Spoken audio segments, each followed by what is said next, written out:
Hello, and welcome to today's event featuring Marshall Shore. I am Brenda Holt with the Arizona State Office of AARP. We are the nation's largest nonprofit, nonpartisan organization dedicated to empowering people 50 and older to choose how they live as they age. With a nationwide presence of nearly 38 million members across the nation and approximately 900,000 right here in Arizona, we work to strengthen our communities and we advocate for what matters most to our families, such as health security, financial stability, and personal fulfillment. During the month of March, we will focus on managing debt, maximizing savings, and increasing retirement. AARP can help you make sure your money lives as long as you do by helping you save money, pay down debt, and maximize benefits. We have the resources, expert content, and tools for consumers to manage debt and deal with unexpected expenses. We also have resources to help you plan for retirement and ideas to help increase your short and long-term savings. Visit us at aarp.org/money tools to learn more. Thank you again, and with that, I will turn it over to Marshall.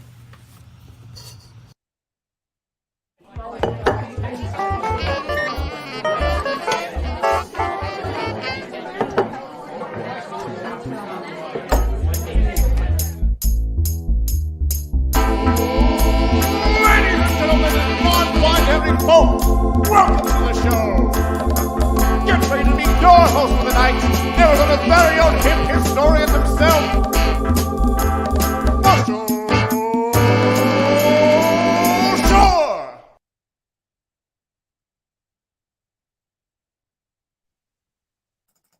Well, hello and good evening. I want to welcome you all to Arizona History Happy Hour. I am so happy you can join us tonight for March 9th. Oh my gosh, so much good stuff is going to be going on tonight. Just wait and see. We've got all kinds of cool bits and stories. And so I'm so happy you can join us. So today being March 9th, now I know, oh, look, I see lots of folks that found the chat. So please keep on chatting. And so that way we know if there's any questions out there. Now, we'll go into a little bit more detail later on, but today is March 9th of 2023. The Ides of March have hit. Oh my gosh. So on this date, back in 1864, the first issue of the Arizona Miner, which was published at Fort Whipple by Richard McCormick, who was then the Secretary of State for the Territory of Arizona. So it was one of the early papers. Now, it is also National Kidney Day. That is to raise awareness of the importance of our kidneys and their overall health, and to try and reduce the impact of kidney disease amongst us all. Now, it is also Barbie Day. Back in 1959, on this date, an 11-inch tall bombshell made her debut at the American International Toy Fair in New York City. Ruth Handler was the designer and the co-founder of Mattel. And you can still go buy Barbie and Skipper and so many outfits, as well as her boyfriend, Ken. So things are still going for Barbie. Now, it is also National False Teeth Day, which is observed to raise awareness about the necessity of dental care. Now, false teeth, also known as dentures, are indeed still around.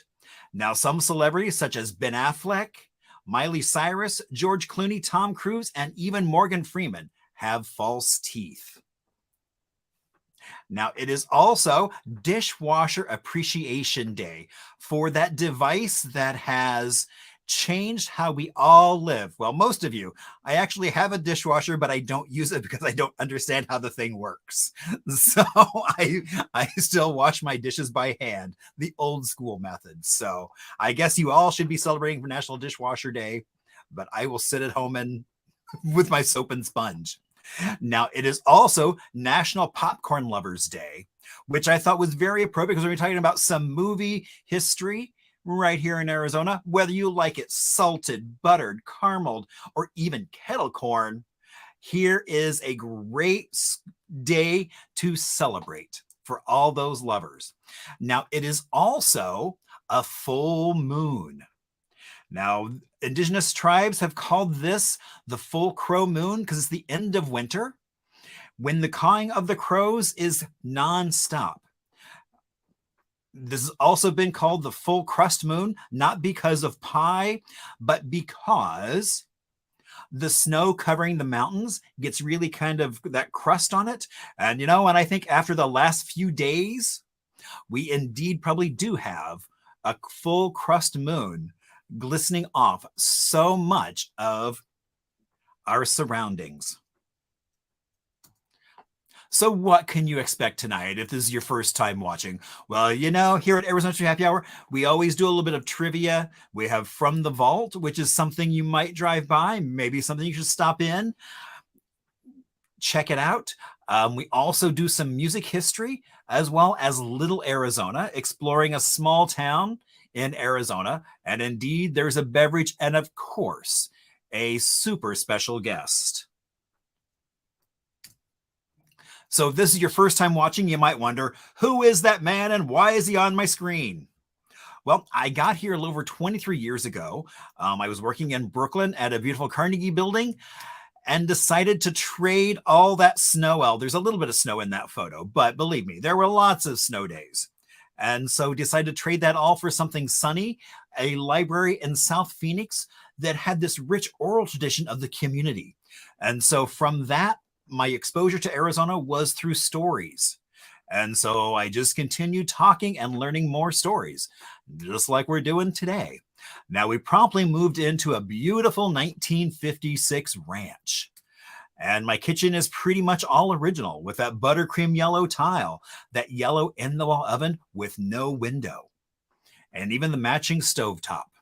So the house is pretty much a time capsule. As soon as we got here, all we kept hearing about how there was no history here.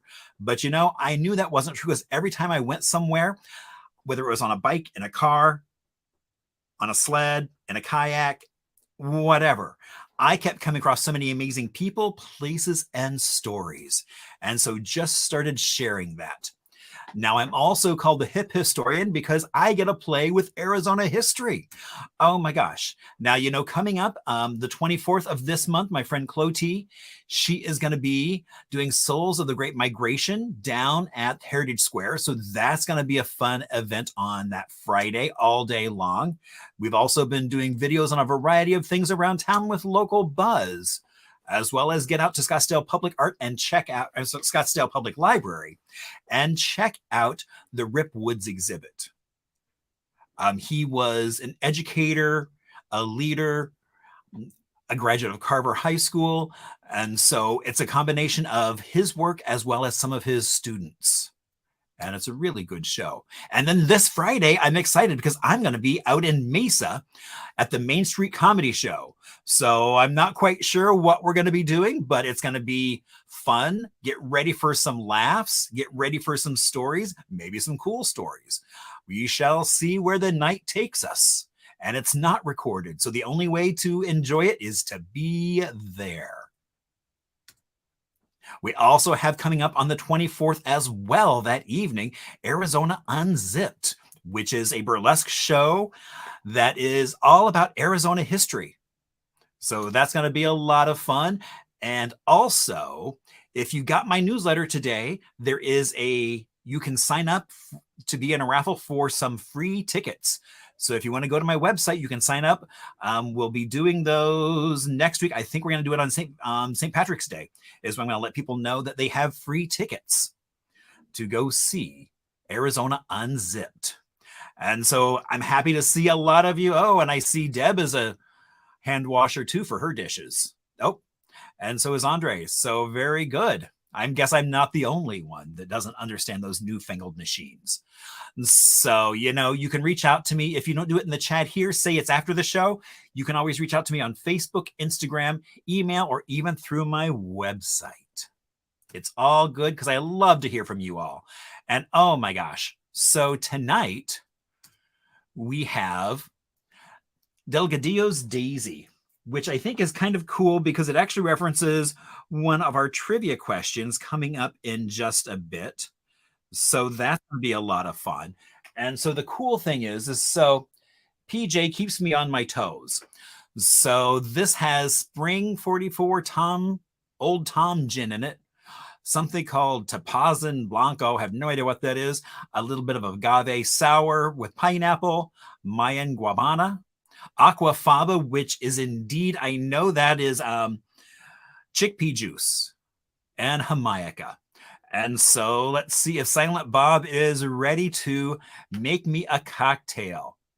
It looks like he's kind of slouching on the job, but all right. So now we have to shake this so it gets a little bit of froth on it. All right.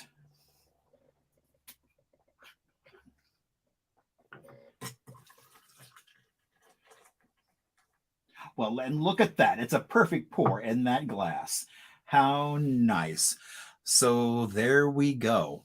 Oh, and Silent Bob looks like he's a little out of focus. I think he's been hitting the sauce already. So, Bob, thank you so much for the cocktail.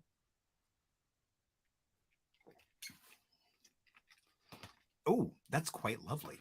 All right. Let's see. All right. So now we are moving on to Little Arizona. Let me get rid of Bob because he's just kind of hanging out doing nothing. All right. So today we are talking about a little town in Arizona that was founded back in 1957. So Page, Arizona. Population almost 7,500.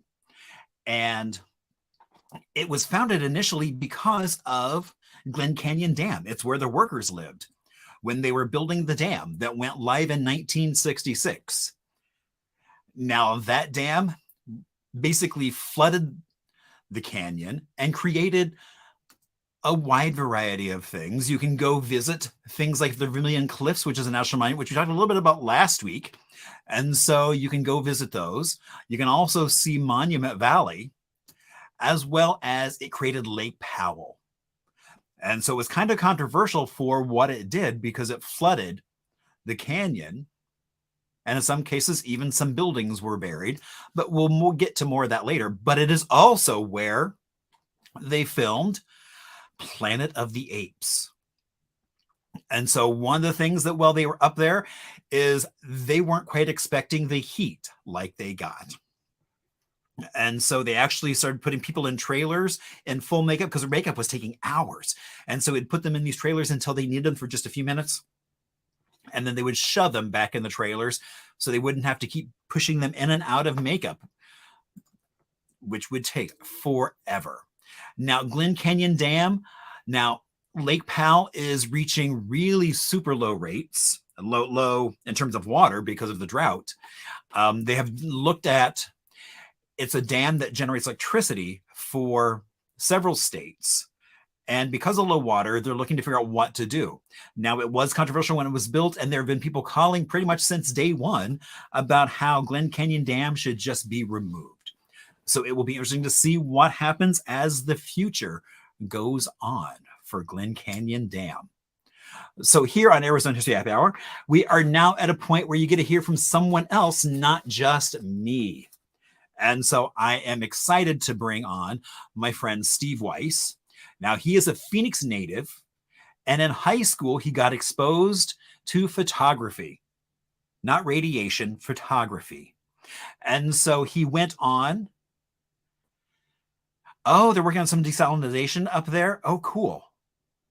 I'm glad to see that there are other things going on. So he also got a BFA from the San Francisco Art Institute and ASU. His work is in a variety of collections and museums. He was given the Phoenix Art Museum Contemporary Form Artist Materials Grant back in 2001. And he then started doing collaborative video projects for a wide variety of organizations. He also worked for companies doing ads across Arizona. So he got a really interesting exposure to that. Currently, he can be seen hosting a variety of no film festival required, which we'll talk about that in a little bit. He also is on the advisory board for Tovray Castle, as well as the Downtown Phoenix Arts Coalition and chair for the, I didn't realize you were the chair for the Downtown Voices. Very cool. All right, so let us bring on my friend Steve. Hey, how you doing? I am good, and yourself? Did I leave anything else important? Oh, wait a minute, what's that in the background? Is that a popcorn machine? Are you celebrating Popcorn Lovers Day? I am now. I'm sorry, I had to turn it off. It makes a lot of noise. True. So let's just, bask in the glow of it. Thank you for bringing me on. I as far as the things you mentioned, yes, at one time I was actually the chair of Downtown Voices Coalition. DPAC was the organization that created that group, and so, but other people have been chair since, and I'm sort of like, the guy who's been around for a while at this point. Other than that, as far as everything else goes, it sounded pretty right. All right. So we've got some trivia coming up. Now, our trivia is not quite like bar trivia when you do that. Oh, and what it was. So, Steve, what is in your glass? Oh, it's real simple. It's 4 roses, a little bit of ice, a little bit of water. Nice. It was going to either be that or Arizona sake. I figured those were the two they were best for the night. Nice. All right. So with our trivia, what I love about trivia is the fact that we don't care just what the answer is, but you'll also get the stories behind the answers. So it's going to be so much fun as we kind of bounce all over the place. And that's going to be the fun for this evening. We're going to touch on a wide variety of topics. And so you can keep track of, now I know Anita has a special notebook. I've got one friend who likes to send me body parts with the answers written on it. So I don't share those. So, but it's always a fun time. And so, all right. Some people also keep track of their trivia in the chat. You can do whatever you would like. It's all good. All right. So question 1. Which movie was originally shot in Arizona and then remade here as well? A, Psycho. B, The Getaway. C, Stagecoach. Or D, Eight-Legged Freaks. Which one of those movies was originally shot in Arizona and then remade right here? All right, question 2. What was shot here and went straight to video? Oh my gosh. That might say something about the quality of the movie. I don't know. We shall find out. All right, so was it A, No Code of Conduct? B, O.C. and Stiggs? C, The Miniskirt Mob? Or D, Suture? So which one of those movies was shot here and didn't make it to a screen, but went right to, well, I guess right to your TV screen is where it went to. So, and and that's why it's a multiple choice. So even if you don't know the answer, take a guess and you might have a good shot of getting it right. And so, all right. So question 3. What location was featured in Marilyn Monroe's bus stop? Was it A, Trinity Cathedral? B, North Mountain Hospital? C, South Mountain Scorpion Gulch? Or D, the Arizona State Fairgrounds? So which one of those was featured in Bus Stop with Marilyn Monroe? So do you remember North Mountain Hospital? I don't know the story. Is that the Dr. Hall? That's Dr. Hall. Okay. Yeah, so that was North Phoenix up in Sunny Slopes. So, and he was involved with El Cid, the bowling alley. That indeed he was.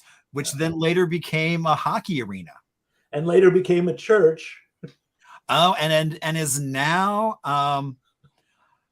it's now a government office. They like covered over a lot. All the terrazzo floors are now been covered over, sadly. Wow. So, but it still looks like a castle. Wow. I'm impressed. All right. Question 4. Which movie was filmed in Levine, Arizona? Was that A, Wild 7, B, Songs of the South, C, Arizona, or D, Gauntlet? So which one of those movies was filmed in the little town of Levine, Arizona? All right, question 5. What movie was filmed at Mezcal Movie Ranch? There would have been a good drink as well. Mezcal would have been a good option. All right, so was that Tombstone, B, The Quick and the Dead, C, Lonesome Cowboy, or D, Miniskirt Mob? All right. Question 6. What location was used as a police station in No Code of Conduct? Was it A, Carver Museum, B, Burton Bar Library, C, Superior Court in Cochise County, or D, Tucson's Laco Restaurant? So which of those locations do you think was used as a police station in the movie No Code of Conduct? I love somebody said, oh, you know, the Miniskirt Mob, which was an actual movie shot in Arizona. So, and I bet it's good. All right. Question 7. What movie blew the windows out of the brutalist Trotter Park? Oh, okay. Was it A, No Code of Conduct, B, Gauntlet, C, Pocket Money, or D, The Sugar Creek Killer? So which movie did they blow out all the windows of the Trotter Park that is now gone? All right. Question 8. What restaurant was featured in the movie Wishman? Was it A, Tempe's Monte's Casa Vieja, B, Seligman's Snowcap Drive-In, C, Bisbee's Cafe Roca, or D, Flagstaff's Toasted Owl? So which one of those restaurants was featured in the movie Wishman? Question 9. Where was the 2005 movie Fifth World filmed? Was it A, Kenyatta, B, Four Corners, C, Table Mesa, or Page? All right. Now we're coming up to the end, or are we? So question 10, The Kingdom was filmed here in Phoenix. Did they use A, ASU's Polytechnic Campus, B, Maricopa County Historic Courthouse, C, Monty's, or D, the conference room at the Dial Building? Now that building still stands, but it is no longer the Dial Building.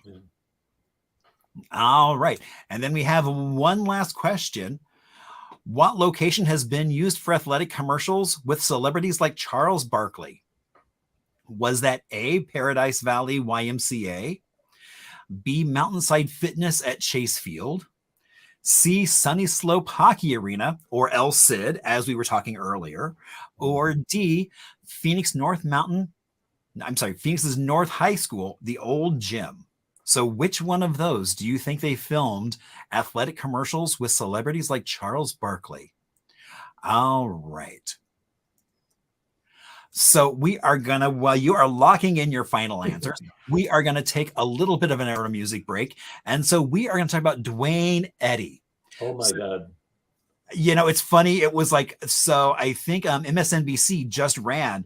I will repost it on Hip Historian Facebook page. So that twang heard round the world. Basically, his guitarist was like, hey, you know, we should cover this Peter Gunn TV show song. And they said, sure, why not? There's not much we can do. But they went down to the Salt River to a junkyard down there and found this water tank the size of a bus. drug it back up to Central Phoenix. They stuck a microphone on one end and a speaker on the other end. And so that's how they got all that reverb and Rebel Rouser and everything else. And then when they took it to LA, they put even more reverb. So they were just really cranking it up. And so that is how the twang heard round the world from Duane Eddy, starting with Peter Gunn, and still that sound of rockabilly and that deep, heavy bass is still popular today. Can I tell you a little bit about that guy's teeth? Maybe Sure. you go one step back. See those beautiful teeth of his? Yeah. My father put those in his mouth. Oh. Duane Eddy was a guy in Phoenix who had bad teeth, but was about ready to, launch his career. And my father was a dentist in the late 40s in Arizona. That's where he started. Duane Eddy came to him as a patient. Dad did some, I don't know if it was bridge work or, there wasn't any whitening of teeth in those days, but I just get a kick out of this when you put up that picture. I'm looking at my father's work. That is so funny. I'll leave it at that. Very good. I didn't realize that. How cool is that? See, you never know what you're going to learn here. All right. So for some answers. Oh my gosh. Okay. So which of those movies was originally shot here in Arizona and then remade here? Oh, it was a trick question. It was almost all of them. So we have Psycho, The Getaway, and Stagecoach. I didn't realize they'd remade that. Yeah. Oh, Stagecoach. It was actually remade with, I think it was, if I'm not mistaken, it might have even been made 3 times, but the last one was the one with Christopherson and Nelson. Wow. And then, of course, there is Psycho, which just added more because the original, and actually we're going to show the intro to the original Psycho at the very end of the show. So in case you want to see a sweep across 1960 Phoenix back in the day, hang on to the very end and you'll get to see that intro. And then Gus Van Sant shot a movie that focused on the Westward Ho, which just kind of muddied the waters. So... And then, of course, then Getaway. I mean, the famous Steve McQueen, Ali McGraw. Oh, with Kim Basinger. Oh. Yeah, they, the scenes that they did around here, up in Prescott, around the valley, there was quite a big shoot as far as that period of time. That was one of the bigger shoots that had come here in quite a while. Indeed. All right. What was shot here and went straight to video? Oh, again, it was a trick question. All right. So we have No Code of Conduct, OC and Stigs, and Suture. Now, some people may remember that there was, and this is going way, way back, but some people may remember that there was it was essentially a tack and saddle place right at 28th Street and Indian School. And that was one of the locations that OC and Stigs used.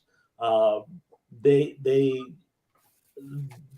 of the strangest films that ever came to the Valley, I think, in terms of filming, because of Robert Altman being the director, because of things like Fela Ransom Kuti, the absolute king of Afro pop, came here specifically to do a scene in the film. It was just an oddball movie that I have to say, in all fairness, I've tried to watch. I'll leave it at that. And what about Sutures? Sutures, I knew a few people who worked on Sutures on crew. Again, really an oddball project. The idea that these directors came to Phoenix with the intent of essentially making a film that looked like a Japanese-made, 1970s movie. It was shot in black and white. There was very much a question of, what we were hearing was a lot of like, tonal range of white and black. It was very much a, kind of indie looking film, but it had a lot of backing to it. It actually got a pretty good support to it. And as we were talking about previously, that, the directors, the duo directors came here specifically because they said at the time when they made the film that Phoenix looked like a place that was absolutely empty. It looked like, this vast wasteland, and that appealed to them. And I have to say, as a location scout for like 20 years, that's not the first time I ever heard that. Wow. There were directors who literally, I drove around town and they'd, I'd be driving on Van Buren and like this was maybe late 90s, early 2000, and they would be calling their friends in LA and saying, we have to shoot this movie on the street. It's amazing. It's like, the 1960s and no one's here, it's all clear. So it was very strange. Indeed. And then what location was featured with Marilyn Monroe in the movie Bus Stop? And indeed is that grandstand at the Arizona State Fairgrounds. One of the things I love about especially this movie is I've got friends who I think it was her father was a child and was one of the extras. And so when they watch the movie, there's a scene where dad, who's no longer around, wow, is seen at a really young age, which is really cool. Mm-hmm.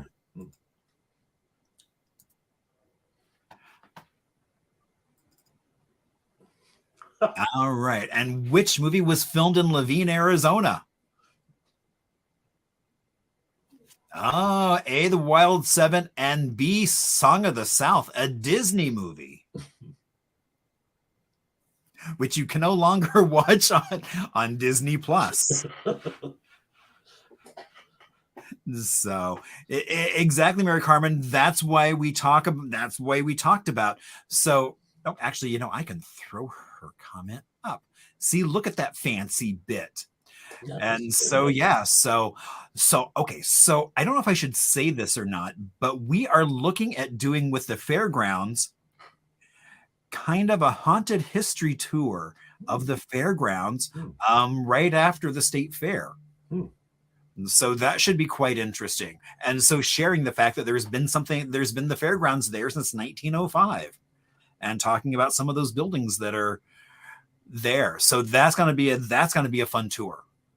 So I'm looking forward to being able to get into some of those buildings that people normally don't get into. Right. So now, did you work on the Wild Seven? I did not. I have gone to the Del Monte Market out in Levine multiple times to use as a location. I think I'm trying to think. I believe the last time I was there, looking at it as a location, was some sort of like pharmaceutical convention where they had a purple pill. I don't know, it wasn't a blue pill, so we don't have to talk about that. But it was some sort of purple pill. I don't remember the name of it. And they shot this amazing ad where it looked like a road tour, and they had a beautiful purple, like 1950s car, and it was, matched the packaging.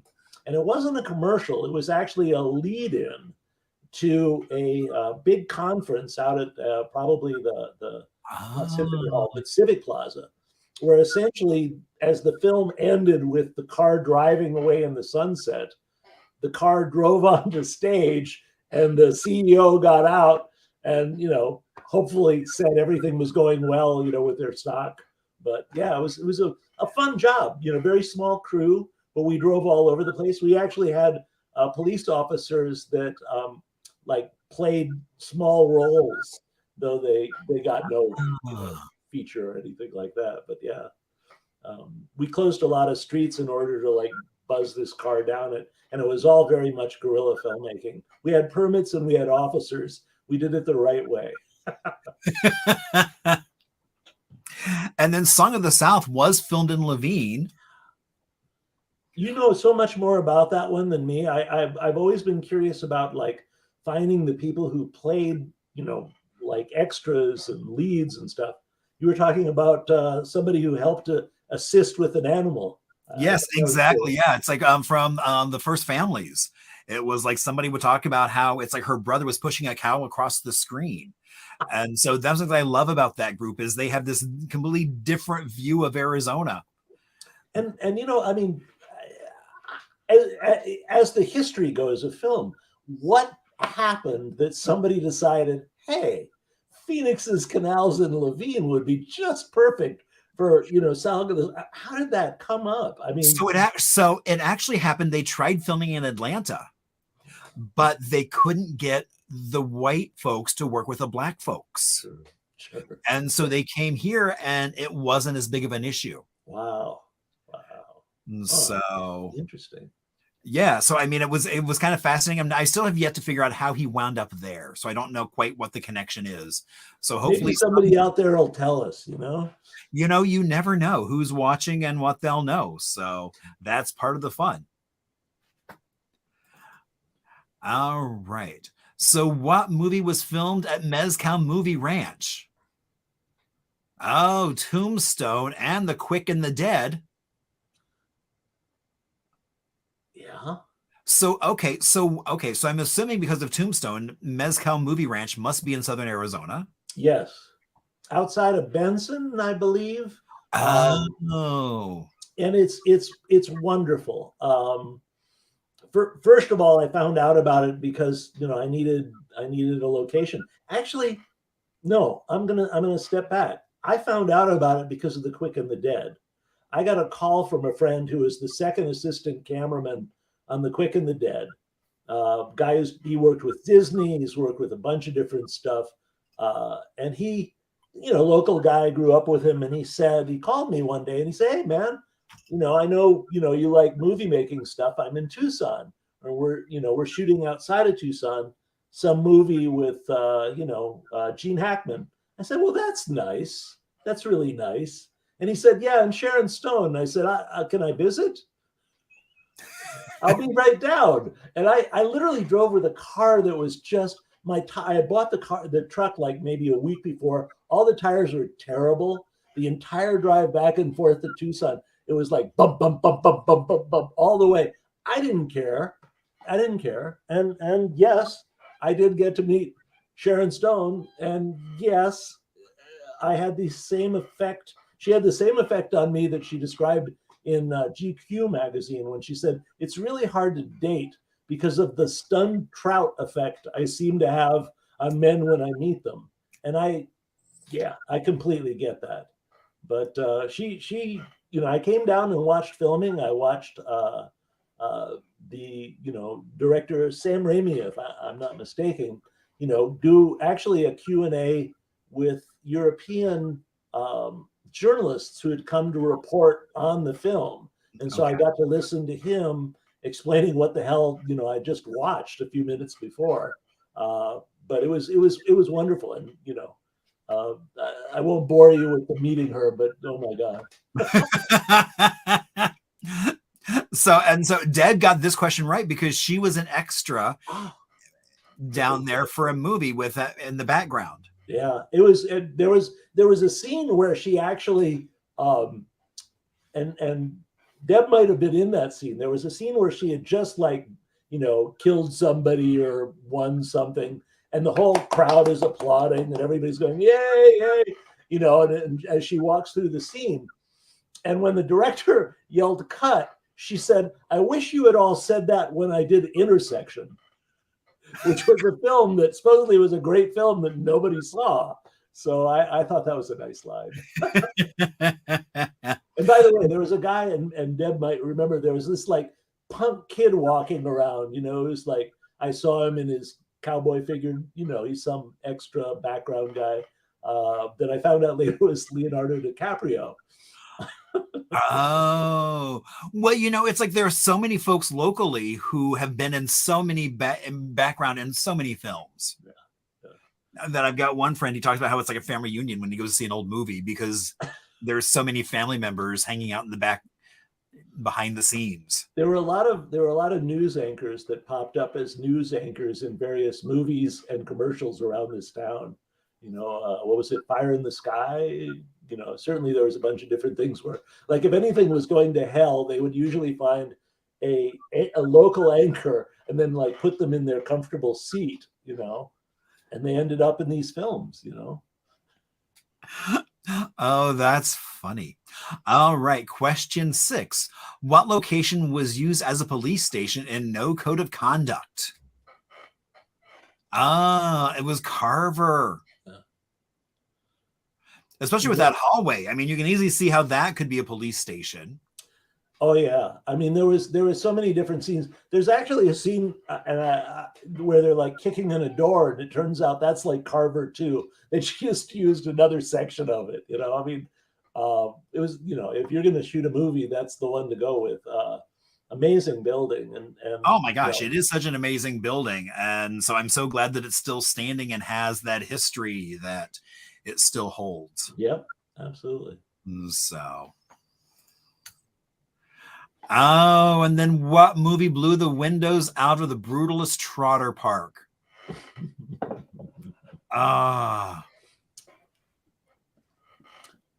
No Code of Conduct.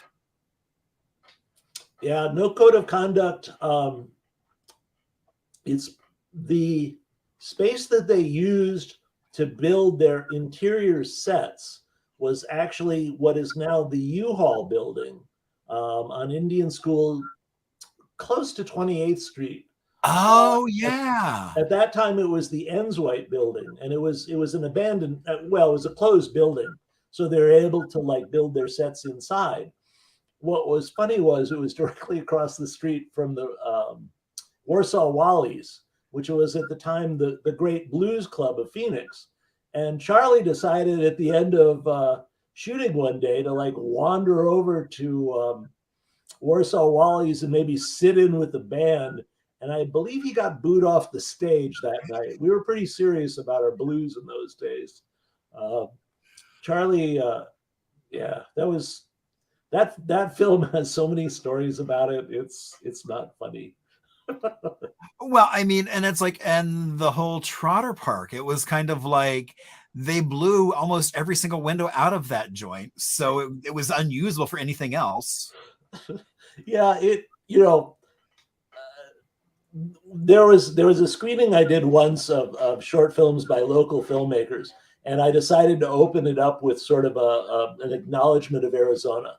And I basically said, people come here for the sunsets, they come here for the roads and the landscapes, but seems like mainly they just want to like come here to blow up shit really good, And so what ends up happening is you have No Code of Conduct, you have The Quick and the Dead.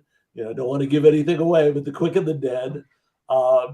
Low Down Dirty Shame / Tank Girl for the Galleria. There was really a push here to blow stuff up and make it, that's what we were. We were the place where you'd go to find a place where you could push a car off a cliff or blow something up. Because that was back before CGI and everything, so they had to do it in real time, and so exactly. There was actually a film shot here called Interstate 60, and I watched the film, watching the commentary by the director, and he said, we had a scene where the car goes off the cliff, but we're the only film that's ever seemingly been made where the car goes off the cliff, but it doesn't blow up. It just goes off the cliff, because they don't really always blow up. So that's what happened. Indeed. That's so funny. It reminds me people came here to blow stuff up. Aw, that's so sad. All right. What restaurant was featured in the movie Wish Man? Oh, and of course it would be Seligman's Snowcap Drive-In, which is still standing today. And hence that's why we have our cocktail. Mhm. Is for the brothers there. Yeah. Now, I thought it was interesting because also Wishman tells somewhat of the story of the founding of Make-A-Wish, which actually is a local story as well. So I've never heard of the movie Wishman, so I think I may go track that down. Yeah, I think when you look at an Arizona filmography, there's going to be an awful lot of stuff that went straight to video, that may have been produced but never like came out. When we started to have things like, the Fast and Furious films and the Quick and the Dead, and even, the Kingdom and on, there was a point where, people were really acknowledging that you can come here and make a film and it can go farther, and many is the time that people will location scout a place, examine everything and decide to shoot it somewhere else. There's a film that came out called Spare Parts, which was all about a team, I believe in Tucson, if I'm not mistaken. Oh, that was a robotic team, from the barrio and such, very little money, but, ended up winning the award. Well, they shot it in New Mexico. And, that's the kind of sad thing that we would hear all the time is, a film would a lot of film projects would travel over Arizona from California and land in New Mexico and film there. And it really was a question of economics and tax credits and studios and sound stages. Many of the things that we're now slowly and surely, hopefully, going to build as we've gotten the Arizona legislature to back tax credits and a film office essentially. right. Well, that's like I remember Breaking Bad was originally supposed to be set here, but they got a better deal in Albuquerque. Oh yeah, way better. Way better. Yeah, well, and one of the things that happened here in New Mexico was they didn't offer tax credits. They would offer like hard cash. A percentage of your project would be, compensated. But even more so, and this is really where the infrastructure situation comes, is you have to build the sound stage, or they'll do maybe principal filming here and then just leave, and then everything else is going on somewhere else. And that doesn't bring in the hotel rooms, that doesn't bring in the rental cars, that doesn't bring in all the production people. A simple TV commercial will have 40 to 60 people on it. A simple commercial. Wow. And it can get way bigger than that with, extras and catering and talent and everything else. But I mean, this is ridiculous amounts of money that come in, therefore encouraging it rather than saying we're not the state who does that, but just to our east is one that has some of the looks we have. Maybe you should go there. I think that's what happened for a number of years as we were sort of in between that situation. And I'm, as long as they hire enough local people, I'm all for all the tax credits, all the benefits, everything else. It's just incredibly important that it's bringing in local people. And now with the school at ASU, the Sidney Poitier Film School, Scottsdale Communities Film School, which is really much, very much a professional program. Right. They are creating people who may not, maybe they want to be a director, but maybe they want to understand that they can make, very good money on a daily basis working on, as a PA or a grip or a gaffer or a caterer or hair and makeup. I mean, there's just so much money involved in filmmaking.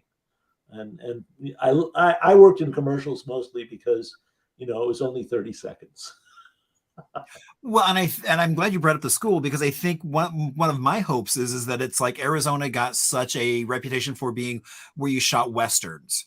Whether it was a new Western, I mean, Tombstone or Arizona or any of the John Waynes or anything of that ilk, 310 to Yuma, the list goes on, that I'm hoping by that school being able to showcase Arizona landscapes in a different way to get us out of kind of repeating those same stories and being able to tell new stories. Well, and also, you got to think about like Zabriskie Point, which, used a house, a contemporary modernist house in the Cave Creek area, as the house location. There's a lot of different things.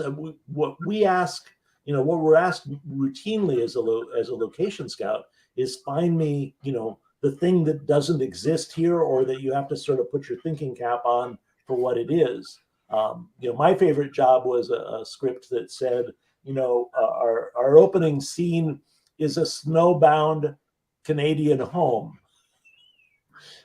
And, they hand the script to me and say, find that, and we did. And actually the commercial continued with, and we decided to go out in our Pontiac Montana, I think it was, for Mexican food. There's a tight shot of the radio being changed to Mexican music, and suddenly we're in Mexico, except we're not in Mexico. We're in like 3 different locations in the Phoenix area, about an hour out of town, So there's a lot of thoughts that you can only shoot stuff that feels like a Western, but as a location scout and with the prices in comparison to LA, our job was always to like find that thing that fits the other thing, and we have a lot of different stuff. It may not go for miles, but you got this, downtown that kind of looks like New York, but it's about this big. Right. So you need a little permit, not a lot of. You just keep filming back and forth. So I'm kind of looking forward to the future of filmmaking here, kind of as the school starts ramping up and people start becoming more familiar with what's here. Yeah. And looking at it through new lenses. Absolutely. So where was the 2005 movie Fifth World filmed? Up on the Navajo Nation, Kenyatta. And I love how it's like, as we were talking, it's like they're not just filming in Phoenix or Tucson, but you're starting to get some of those small towns. Jake's Corner. So some little small towns with a very small population. Probably the movie brings in a more population than the town itself. Phoenix and Tucson are definitely the big towns that people will understand. There's a film office, there's people to contact. Phoenix has a film office, so does Tucson. What filmmakers find out is that Wickenburg, has a chamber of commerce that'll work with you to do filming there. Certainly Oak Creek and Sedona, with all of the car commercials and all of the things that come through there, they're well aware of, how to work with people to be able to allow filming, and on places where, and days, frankly, you have to kind of schedule stuff so that you don't take over whatever it is that's going on. And fortunately, Phoenix really does have a very varied architecture. The architecture of Phoenix is there's so many different styles that you can find the Canadian house, and not far from that, you can find a Southwestern adobe house, and not far from that, you can find the Rawson house. I think that variety of things, that, and plus everything needs to be about an hour and a half away, because they all want to come back and have a nice dinner after they're done shooting. And so basically what they'd like is Monument Valley, but about an hour and a half from Phoenix. And so what my job as a location scout was to say, it doesn't really work that way. No, those sites that you saw in Arizona highways, you'd have to be a really good hiker to get your 60 people crew in there. So that's that process. But we have tons of things here to film, and I would really hope, like you say, I would really hope that the school ASU takes advantage of that and understands that it's not just about Westerns or skateboarding. There's something in between. Right. And I remember when I worked at Burton Bar, there were lots of European car commercials that would happen and in front of that Will Bruder building. Yep. Yeah. We, I know I worked on one out there. I don't remember which car, but Yeah, BMW was an amazing job. They asked me to find what was it, European modernist buildings, and I'm like, what do you mean? And so they sent me a couple of examples, and I said, well, wait a second, yeah, the Punch Card Building on Central and Right. Osborne, and then I started extending out to different places. There's a lot of like wonderful garages with a top level that's exposed to the light all around, downtown, out in Scottsdale and stuff like that. That was the perfect background for these like brand new BMWs that no one ever seen.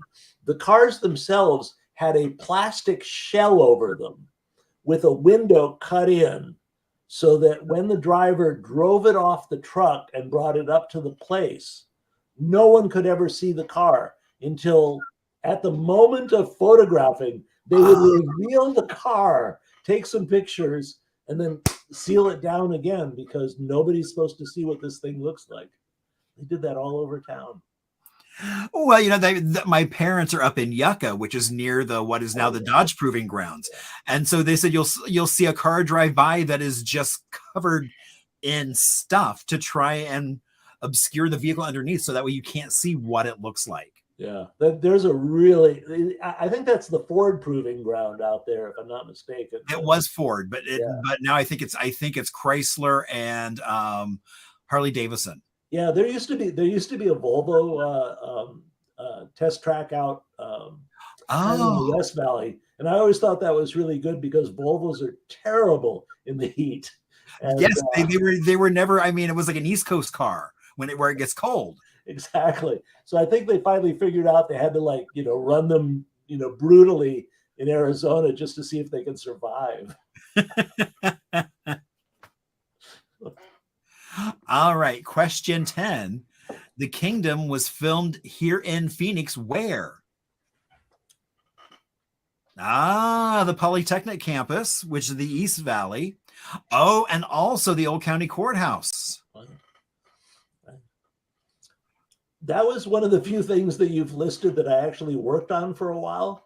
I was brought in as essentially a local guy. The main location scout and all of his assistants were coming from the whatever the studio was hiring out of LA, but they needed what I describe as a dirty Harry, to come in and find the things nobody else could figure out, and that was my job. And of course they changed the script, so we went from like, what was it, a conversation, a secret conversation between somebody and Jamie Foxx, and that's all I was given at first. And they said, go look at bars, go look at restaurants.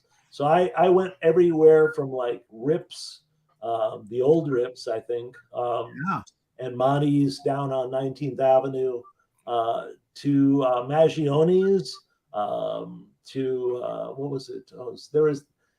I went to so many different places as they kept changing. Like, it's going to be a dive bar. No, it's going to be a real classy place.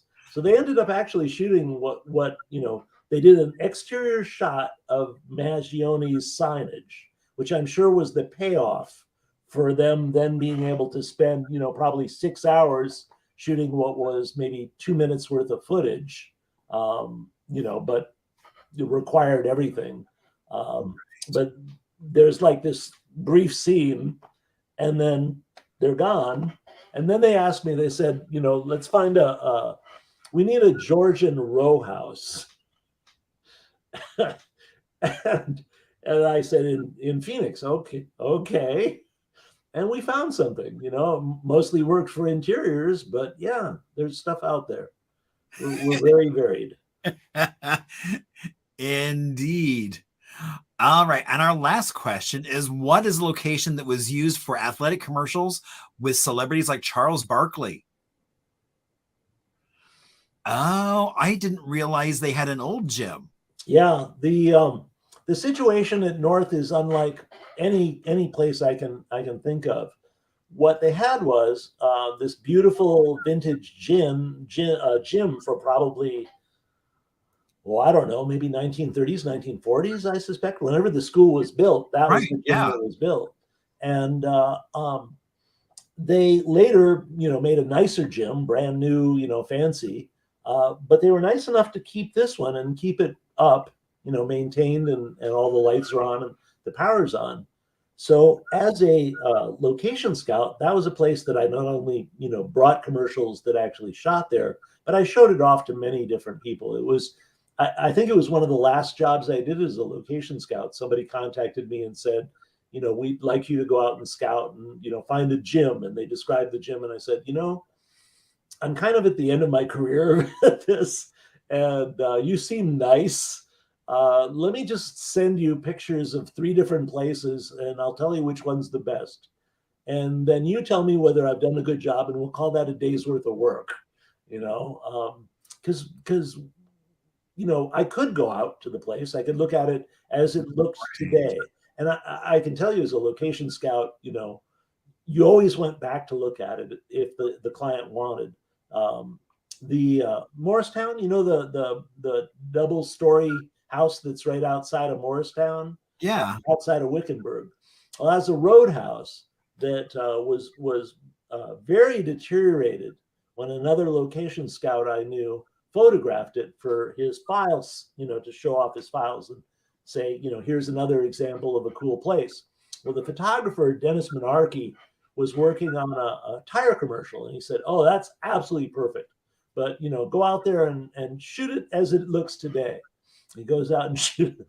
Sure enough, they had repainted it, retrimmed it, done everything, and made it just beautiful. Oh. And the client paid for the building to be distressed down with the paint to the level that it looked in my friend's pictures. Shot the commercial, shot this, it might have even been a still ad, shot the pictures, and then paid to have it brought back up again to completely repainted. And that's production. That's how filming works. Wow. That's the money that's why when they come to you and say, we'd love to film in front of your house, are you willing to do it? I would say to you, maybe. What are we talking about? Right. If you don't start there, me as a location scout would probably try and convince you that it's the best thing ever that you would ever want to do. And, what is it? 12, 16 hours later, you might want to kill me, so right. Get some money. Well, and one of the things I love about, like this photo, it's like, it reminds me of like the Carver Gymnasium as well, but there's so much more light. Right. Yeah. Skylights on both sides. You see the notes. These are the kind of notes that I would throw at the bottom of, sending out the pictures. And what you're looking at actually is very old school. That's 35 millimeter film shot into 4x6 prints, which are then all interleaved and glued together, taped together and laid out for the client to see. And before digital, if you had to set out 4 different sets of pictures, you would have to make one set and go to Kinko's, and make color copies of everything. And you go to FedEx, or in my case, a lot of times you'd go to the airport, and you'd have 4 counter-to-counter packages, which would be sent to all these different places in the world, and everyone would have the same package of pictures, and they'd supposedly all be looking at it. And then one day, somebody came up with, hey, we got this digital thing. We can send the pictures via, email or whatever. And then the next step was, we can put them on a website with all the information, and you can have a private password, and you can go look at it. And that's where it is right now. It's let me put it this way. That's where it was when I stopped working in it. It got a lot different. Wow. All right. Well, I always like to ask people how they did and remind them it's like, it's not the score you got. I have a feeling because some of them, almost like every answer was the correct answer. We'll probably have fairly good scores, but but the stories, oh my gosh. About No Code of Conduct, that Charlie Sheen movie where they blew the windows out of the Trotter Park. allegedly, as they say, every at the end of every day of shooting, he was cut out of his clothes with with a pair of EMT scissors because it was difficult to get him out of his clothes, having spent the day in allegedly an inebriated state. Not a shock there. Wow. All right. So, oh my gosh, and Lisa, hello. It is good to see you. We have so all right. So, Steve, now you have something coming up next month. I do. My other job, as Oh. it is a thing called film programming. It's what I started doing while I was coming out of location scouting and moving into another business. Frankly, it was 9/11 in 2001, and thinking that no one would come here to film anymore because they had to get on a plane. I was shocked the first job that came through, because really and truly there weren't like a lot of people flying. They were trying to figure out any way to shoot stuff in Arizona. So in 2002, I kind of came back to my roots of filmmaking, but even more important, helping other filmmakers to screen their work. And so as a result, this is the result of 21 years of film programming, which is, after all these years of doing a monthly screening of architecture films, or perhaps a once a year screening, I thought, why not do 3 screenings in one day, 2 at Phoenix Center for the Arts, and then a evening screening over at Park Central Pavilion. Their arts pavilion is the only space I've ever found that is an outdoor space with a roof, which is really like a godsend to film screenings. Oh, right. That like interior You don't have courtyard. to worry about rain, maybe wind a little, but otherwise it's quite a nice atmosphere. And so what I'm screening is the first time we've ever had. We don't have an architectural film festival in Arizona. So I decided, instead of doing that, I'd do something small and show off what the potential is, and let some bright, shiny penny out there help me to put on the Arizona Architectural Film Festival at some date to be determined. My company is called No Festival Required. There's a reason for that. But one of the big things is, I actually have 3 different film festivals that I believe in. I believe in indigenous film festivals. I believe in the Greater Jewish Phoenix Film Festival. And I believe that we could really easily have an Arizona Architectural Film and Design Festival. But I'm waiting for that one to happen. And in the meantime, I threw these 3 films, which are just beautiful. They're all mystery stories encased in architecture. I can't, say enough about how wonderful these filmmakers and these films are. So, okay, so people get to see the movies. Do they get to do anything else other than just watch a movie? Interestingly, we wanted to have like a little extra with the films over at Phoenix Center for the Arts. So the morning film, Americaville, will not only show the film and the wonderful story of this strange place outside of Beijing where they've recreated America, and people are essentially cosplaying being Americans in the Great West. But we'll also, I believe I'm the first person who ever did it in the Valley, because I remember when we switched the switch over at Smoka. But what happens is, not only do you watch the film, but at the end of the film, we'll switch to Skype on the screen and have a microphone to talk to the filmmaker, Adam James Smith. He'll be able to do a Q&A from his home in New York for the audience. And then the afternoon film, The Proposal, which is essentially about the purchasing of Barragan's archive, and why can a famous architect's archive be taken to private ownership. Following the film, we're going to have a discussion with Eddie Jones, leading the discussion, architect Eddie Jones, with 3 different archivists from the Valley who are all working with architecture and the people who we all know from history in architecture in Arizona. And it's going to be a very casual conversation, but it's going to be pretty interesting. I think it's great for every artist to think about that. Artists should wonder, where does your stuff go when you're gone, and what's going to happen to it. So I think that'll be a pretty interesting discussion right on side. And it's Saturday, April 22nd, and I'm very much promoting the idea that you get a pass for $20. You get the 2 films in the daytime, and you also get an RSVP for the free screening that's happening. That's a free to the public screening, but at some point in time, we have to cut off based on RSVPs. So that's kind of where it's at. I think it's very cool that you can have a film in the morning, go wander around downtown and look at architecture, and then come back for another film.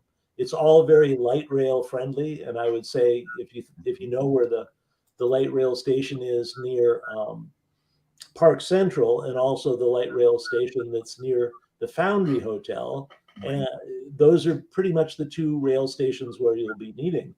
Can I announce the thing about Foundry? Of course. Excellent. All right.